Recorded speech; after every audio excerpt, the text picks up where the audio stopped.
Friends, welcome back to our channel. 8ാം ക്ലാസ്സിലെ എല്ലാ കൂട്ടുകാർക്കും പുതിയൊരു വീഡിയോയിലേക്ക് സ്വാഗതം. ഇന്ന് നമ്മൾ നോക്കാൻ പോകുന്നത് 8ാം ക്ലാസ്സിൻ്റെ ഇംഗ്ലീഷിൻ്റെ ഇമ്പോർട്ടൻ്റ് ആയിട്ടുള്ള ക്വസ്റ്റ്യൻസും അവയുടെ ആൻസേഴ്സുമാണ്. അപ്പോൾ ഓൾറെഡി നമ്മൾ ക്വസ്റ്റ്യൻ പേപ്പറൊക്കെ അനലൈസ് ചെയ്തിട്ട് അപ്ലോഡ് ചെയ്തിട്ടുണ്ട്. അപ്പോൾ ആവശ്യമായിട്ടുള്ളവർ അത് പോയിട്ട് കാണണം.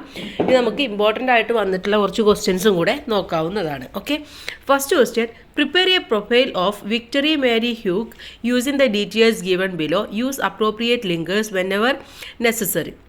അഥവാ താഴെ നമുക്ക് വിക്ടറി മാരി ഹ്യൂഗിൻ്റെ ഒരു പ്രൊഫൈൽ തന്നിട്ടല്ലേ, കുറച്ച് ഡീറ്റെയിൽസ് തന്നിട്ടുണ്ട്. അത് വെച്ചുകൊണ്ട് നമുക്കൊരു പ്രൊഫൈൽ ഉണ്ടാക്കാനാണ് പറഞ്ഞിട്ടുള്ളത്. ഓക്കെ, തന്നിട്ടുള്ളത് എന്താണ്? Birth 26 February 82, France. Nickname ocean man. Occupations dramatist, essayist, politician. Notable works Ruy Blas and a hunchback of Notre Dame. Death 22 May 1885, Paris, France. Okay, ഇത്രയും കാര്യങ്ങളാണ് തന്നിട്ടുള്ളത്. അപ്പോൾ പ്രൊഫൈൽ എഴുതുമ്പോൾ നമ്മൾ ശ്രദ്ധിക്കേണ്ടത് എന്താണ്? ആദ്യം നമ്മൾ ആരെക്കുറിച്ചാണ് എഴുതുന്നത് അവരുടെ പേര് ഹെഡിങ് ആയിട്ട് കൊടുക്കാൻ വേണ്ടി ശ്രമിക്കണം. ഇവിടെ വിക്ടർ മാരി ഹ്യൂഗ് എന്നുള്ളത് ഹെഡിങ് ആയിട്ട് കൊടുക്കാം. Victor Marie Hugo was born on 26 February 82 in France. He was known as ocean man. എന്താണ്? അദ്ദേഹം 1802 ഫ്രാൻസിൽ ഫെബ്രുവരി 26 ജനിച്ചിട്ടുള്ളത്. അദ്ദേഹത്തെ ഓഷ്യൻ മാൻ എന്നാണ് അറിയപ്പെടുന്നത്. He was a dramatist, essayist and politician. അദ്ദേഹം ഒരു ഡ്രാമാറ്റിസ്റ്റും എസ്സേയിസ്റ്റും അതുപോലെ ഒരു പൊളിറ്റീഷ്യനും കൂടെയാണ്. His famous works are Ruy Blas and a hunchback of Notre Dame. ഇത് അദ്ദേഹത്തിൻ്റെ പ്രസിദ്ധമായിട്ടുള്ള വർക്ക്സ് ആണ്. He died on 22 May 1885 at Paris in Japan. Okay, അവിടെ ജപ്പാൻ അല്ല, ഫ്രാൻസ് ആണ്. ഓക്കെ, ടൈപ്പിംഗ് മിസ്റ്റേക്ക് ആണ്. അപ്പോൾ അദ്ദേഹം 1885 മെയ് 22 ഫ്രാൻസിലെ പാരീസിലാണ് അദ്ദേഹം മരണപ്പെട്ടിട്ടുള്ളത്. ഓക്കെ, ഇനി അടുത്തതും ഒരു പ്രൊഫൈൽ തന്നെയാണ്. കാരണം പ്രൊഫൈൽ വളരെ ഇമ്പോർട്ടൻ്റ് ആണ് നമ്മുടെ എക്സാമിന്. അപ്പോൾ അടുത്തത് നമ്മൾ നോക്കുന്നത് മറ്റൊരു പ്രൊഫൈലാണ്. Okay, prepare a profile of Rabindranath Tagore using the details given below. Use appropriate linkers whenever necessary.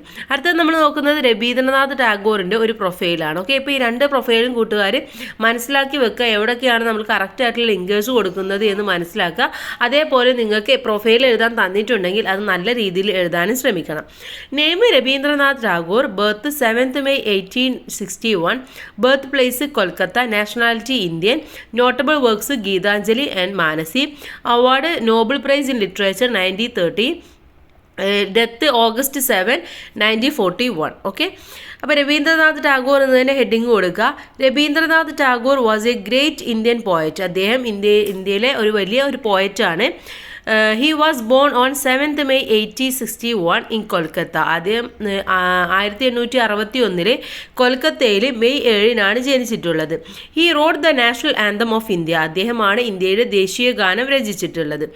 He was the first Indian poet to the award the Nobel prize in literature. അദ്ദേഹമാണ് ലിറ്ററേച്ചറിൽ ആദ്യമായിട്ട് ഇന്ത്യയിലെ തന്നെ ഒരു പോയറ്റിന് നോബൽ പ്രൈസ് ലഭിച്ചിട്ടുള്ളത്. His notable works are Gitanjali and Manasi. അദ്ദേഹത്തിൻ്റെ പ്രധാനപ്പെട്ട വർക്കുകളാണ് ഗീതാഞ്ജലിയും മാനസിയും, ഇത് രണ്ടും. Okay, he passed away on August 7 in 1941. അദ്ദേഹം 1941 ഓഗസ്റ്റ് 7 മരിച്ചിട്ടുള്ളത്. അപ്പോൾ ഇത്രയും കാര്യങ്ങൾ നമുക്ക് ഇതിലൂടെ എഴുതാൻ വേണ്ടി പറ്റുന്നതാണ്. വളരെ സിമ്പിളാണ് കൂട്ടുകാർ. പ്രൊഫൈൽ ഒരിക്കലും സ്കിപ്പ് ചെയ്യരുത്. പെട്ടെന്ന് മാർക്ക് സ്കോർ ചെയ്യാൻ പറ്റുന്ന ഒന്നാണ്. ഇനി അടുത്തത് തേർഡ് ക്വസ്റ്റ്യൻ ആണ്. The boy in the story the nightingale and the rose became really sad when he realised that his lover had rejected. നമുക്കറിയാം the nightingale and the rose എന്നുള്ള പാഠഭാഗം നമ്മൾ പഠിച്ചിട്ടുണ്ട് അല്ലേ. അപ്പോൾ അതിലെ ബോയ് എന്താണ്, ഒരുപാട് സാക്രിഫൈസ് ഒക്കെ ചെയ്തിട്ട് അവസാനം ആ റോസ് കൊടുത്തപ്പോൾ അത് റിജക്റ്റ് ചെയ്യുകയാണ് അവരുടെ ലവർ ചെയ്യുന്നത് അല്ലേ. അപ്പോൾ ആ ലവർ റിജക്റ്റ് ചെയ്തപ്പോൾ അവൻ എന്ത് ചെയ്തു? ഭയങ്കര സാഡായിരുന്നു. ഈ proud his feeling down in the form of diary entry. അങ്ങനെ അന്ന് ദിവസം അവൻ എന്താണ്, അവൻ്റെ ഫീലിങ്സ് ഒക്കെ ഒരു ഡയറി ആയിട്ട് എഴുതുകയാണ്. Prepare the likely diary entry. ആ ഡയറി എൻട്രിയാണ് നമ്മളിവിടെ എഴുതേണ്ടത്. അപ്പോൾ ഡയറി എഴുതുമ്പോൾ നമ്മൾ ശ്രദ്ധിക്കേണ്ടത് എന്താണ്? ഡേറ്റ് ഉണ്ടായിരിക്കണം, ഡേയും ഉണ്ടായിരിക്കണം. ഓക്കെ, ഏത് ദിവസമാണോ എഴുതുന്നത് ആ ദിവസത്തെ ഡേറ്റ് ഉണ്ടായിരിക്കണം. ഏതാണോ അന്നത്തെ ഡേ എന്ന് പറയുന്നത്, സൺഡേ, മൺഡേ, ട്യൂസ്ഡേ, ഏതാണോ ഡേ അതും നിങ്ങൾ എഴുതണം. Okay, today was an unforgettable day for me. ഇന്ന് എനിക്ക് മറക്കാനാവാത്ത ഒരു ദിവസമാണ്. I realised that pure love has no value in this fake world. എന്നാണ് യഥാർത്ഥ പ്രണയം എന്ന് പറയുന്നത്, അല്ലെങ്കിൽ യഥാർത്ഥ സ്നേഹം എന്ന് പറയുന്നത് ഇന്ന് ഈ ഫേക്ക് വേൾഡിൽ ഒന്നുമല്ലാത്ത, ഒരു വാല്യൂ ഇല്ലാത്ത ഒന്നായിട്ട് മാറിക്കൊണ്ടിരിക്കുന്നത് എനിക്ക് മനസ്സിലായി. She rejected my love and threw my red roses to street for accepting the person who gave her luxuries gift. എന്താണ് ഞാൻ കൊടുത്ത ലവ് റോസ് എന്താണ് അവൾ ആ സ്ട്രീറ്റിലേക്ക് വലിച്ചെറിഞ്ഞു. അവൾ അത് റിജക്റ്റ് ചെയ്യുകയാണ് ചെയ്തിട്ടുള്ളത്. എന്നിട്ട് അവൾക്ക് ആരാണോ ലക്ഷറീസ് ആയിട്ടുള്ള ഗിഫ്റ്റ് കൊടുത്തത് അത് അവൾ ആക്സെപ്റ്റ് ചെയ്യുകയുമാണ് ചെയ്തിട്ടുള്ളത്. She doesn't know my effort behind the red roses. എൻ്റെ റെഡ് റോസിൻ്റെ പിറകിലുള്ള ആ ഒരു എഫേർട്ടൊന്നും അവൾക്ക് മനസ്സിലായിട്ടില്ല. Not only me, the whole world a nightingale stood with me to fulfil my dreams. എന്താണ് എന്നെ മാത്രമല്ല ഈ വേൾഡ് മൊത്തം, നൈറ്റിംഗേലും എല്ലാവരും എൻ്റെ ഡ്രീം ഫുൾഫിൽ ചെയ്യാൻ വേണ്ടിയിട്ട് എൻ്റെ കൂടെ നിന്നിട്ടുണ്ടായിരുന്നു. അതൊന്നും അവൾക്ക് മനസ്സിലാവുന്നില്ല. ആ സാക്രിഫൈസ് ഒന്നും അവൾക്ക് അറിയില്ല. The nightingale sacrificed her life for my love. I really feel guilty towards to me. എന്താണ് നൈറ്റിംഗേൽ എനിക്ക് വേണ്ടിയിട്ട് അവളുടെ ജീവിതം തന്നെ സാക്രിഫൈസ് ചെയ്തിട്ടുണ്ടായിരുന്നു. ഇതിലൊക്കെ ഞാൻ വളരെയധികം ലജ്ജിക്കുകയാണ് ചെയ്യുന്നത്. But I hope that good things are on the way. പക്ഷെ ഞാൻ പ്രതീക്ഷിക്കുന്നത് നല്ല കാര്യങ്ങളൊക്കെ ഇനിയും പിറകെ വരും എന്നുള്ളതാണ്. ഓക്കെ, അപ്പോൾ അന്ന് ആ ബോയ് എഴുതുന്ന ഒരു ഡയറി ആയിട്ടാണ് ഇവിടെ പറഞ്ഞിട്ടുള്ളത്. ചിലപ്പം ഇത് ഒരു പാരഗ്രാഫായിട്ടും ചോദിക്കാൻ സാധ്യതയുണ്ട്. ഓക്കെ, അപ്പോൾ കൂട്ടുകാരെന്തായാലും ഈ കാര്യങ്ങളൊക്കെ ജസ്റ്റ് ഒന്ന് പഠിച്ചു വെക്കുന്നത് നന്നായിരിക്കും. Fourth question, the lesson School for Sympathy highlights the values like sympathy and kindness. നമുക്കറിയാം സ്കൂൾ ഫോർ സിമ്പതി എന്നുള്ള പാഠഭാഗത്തിൽ അവിടെ എന്താണ് സിമ്പതിയും കൈൻഡ്നെസ്സും ഒക്കെയാണ് അവിടുത്തെ വാല്യൂസ് ആയിട്ട് ഹൈലൈറ്റ് ചെയ്യുന്നത് അല്ലേ. The writer EV. Lucas was very much impressed by the education system of the school. അപ്പോൾ ആ സ്കൂളിലെ എഡ്യൂക്കേഷൻ സിസ്റ്റത്തെ കുറിച്ചിട്ട് ഇ.വി. ലൂക്കാസ് വളരെയധികം ഇംപ്രസ്ഡ് ആയിരുന്നു. He drafts his thoughts in the form of a diary prepare the likely diary entry. അപ്പോൾ ഇതും ഒരു ഡയറിയാണ്. അന്നത്തെ ദിവസം ഇ.വി. ലൂക്കാസ് അവിടുത്തെ കാര്യങ്ങളും ആ എഡ്യൂക്കേഷൻ സിസ്റ്റത്തെ കുറിച്ചൊക്കെ പറയുന്ന ഒരു ഡയറി എൻട്രി, അന്ന് അദ്ദേഹം അതൊക്കെ ഫംഗ്ഷനൊക്കെ കഴിഞ്ഞു വന്നതിന് ശേഷം ചിന്തിക്കുന്ന ആ ഒരു ഡയറി എൻട്രിയാണ് നമ്മളിവിടെ എഴുതേണ്ടത്. അപ്പോൾ ഡേറ്റും ഡേയും എഴുതുക. അതിനുശേഷം today I had the privilege of visiting the school for sympathy and I must say I was very impressed with that I so. എന്താണ് ഇന്ന് അങ്ങനെ സ്കൂൾ ഓഫ് സിമ്പതിയിൽ പോയിട്ട് വിസിറ്റ് ചെയ്തിട്ടുണ്ടായിരുന്നു. അവിടെ കണ്ട കാര്യങ്ങളൊക്കെ എന്താണ് എന്നെ വളരെയധികം ഇംപ്രസ് ചെയ്തു. The education system at this school emphasises values such as empathy and kindness. ആ എഡ്യൂക്കേഷൻ സിസ്റ്റം എന്താണ്, ആ സ്കൂൾ എഡ്യൂക്കേഷൻ സിസ്റ്റം എംഫസൈസ് ചെയ്യുന്നത് കൈൻഡ്നസ്സും അതുപോലെ തന്നെ എംപതി എന്നുള്ള വാല്യൂസ് ആണ്. Which are so important in today's worlds. ഇത് രണ്ടും എന്താണ് ഇന്നത്തെ ലോകത്ത് ഏറ്റവും അധികം ഇമ്പോർട്ടൻ്റ് ഉള്ള ഒരു കാര്യമാണ്. The children here are taught to be aware of feelings of others and to show compassion and understanding towards those who are less fortunate than themselves. എന്താണ് അവിടുത്തെ കുട്ടികൾ എന്ന് പറയുന്നത് മറ്റുള്ളവരുടെ ഫീലിങ്സും കാര്യങ്ങളൊക്കെ മനസ്സിലാക്കാനും വളരെയധികം കമ്പാഷനും അണ്ടർസ്റ്റാൻഡിങ്ങും ഒക്കെ മറ്റുള്ളവരുടെ ഇടയിലൊക്കെ ഉണ്ടാക്കുന്ന തരത്തിലുള്ള ഒരു കുട്ടികളാണ്. What സ്ട്രക്ക് me most was the way teachers interacted with the students. അത് മാത്രമല്ല അവിടുത്തെ ഞാൻ വളരെയധികം സ്റ്റെക്കായത് എന്താണ് അവിടുത്തെ കുട്ടികളും ടീച്ചേഴ്സും തമ്മിലുള്ള ഇൻട്രാക്ഷൻ കൂടെ കണ്ടിട്ടാണ്. ദേ were patient and gentle yet firm when necessary. എപ്പോഴാണ് ആവശ്യമുള്ളത് അപ്പോൾ അവർ വളരെയധികം പേഷ്യൻറ്റും വളരെയധികം ജെൻറ്റിലുമായിട്ടാണ് ബിഹേവ് ചെയ്തിട്ടുള്ളത്. They encourage the children to think for themselves and to express their opinion freely. അവർക്ക് എന്താണ് ചിന്തയുള്ളത് അതൊക്കെ വളരെ സ്വാതന്ത്ര്യത്തോടു കൂടിയിട്ട് ചിന്തിക്കാനും എക്സ്പ്രസ് ചെയ്യാനും അതുമാത്രമല്ല അവരെ എപ്പോഴും എൻകറേജ് ചെയ്യാനൊക്കെ ടീച്ചേഴ്സ് ശ്രമിക്കുന്നുണ്ട്. The students seemed happy and engaged in their learnings and it was clear that they respected and admired their teachers. അത് മാത്രമല്ല അവിടുത്തെ കുട്ടികളെന്ന് പറയുന്നത് എന്താണ് വളരെയധികം ഹാപ്പി ആയിട്ടാണ് ഓരോ ലേണിംഗ് കാര്യങ്ങളിലും എൻഗേജ് ആയിക്കൊണ്ടിരിക്കുന്നത്. അവർ എന്താണ് വളരെയധികം ടീച്ചേഴ്സിനെ റെസ്പെക്റ്റ് ചെയ്യുകയും അഡ്മയർ ചെയ്യുകയും ഒക്കെ നമുക്ക് അവിടെ ക്ലിയർ ആയിട്ട് കാണാനും സാധിക്കുന്നുണ്ടായിരുന്നു. I felt the school for sympathy feeling hopeful for the fortune. എന്താണ് എനിക്ക് ആ ഒരു സ്കൂള് വളരെയധികം പ്രതീക്ഷയുള്ള ഒന്നായിട്ട് എനിക്ക് തോന്നുന്നുണ്ട്. If more schools adopted this approach to education. എന്താണ് ഇനിയുള്ള ഒരുപാട് സ്കൂളുകൾ ഇതേപോലെ ഈ ഒരു അപ്രോച്ച് അഡോപ്റ്റ് ചെയ്യുന്നത് നന്നായിരിക്കും.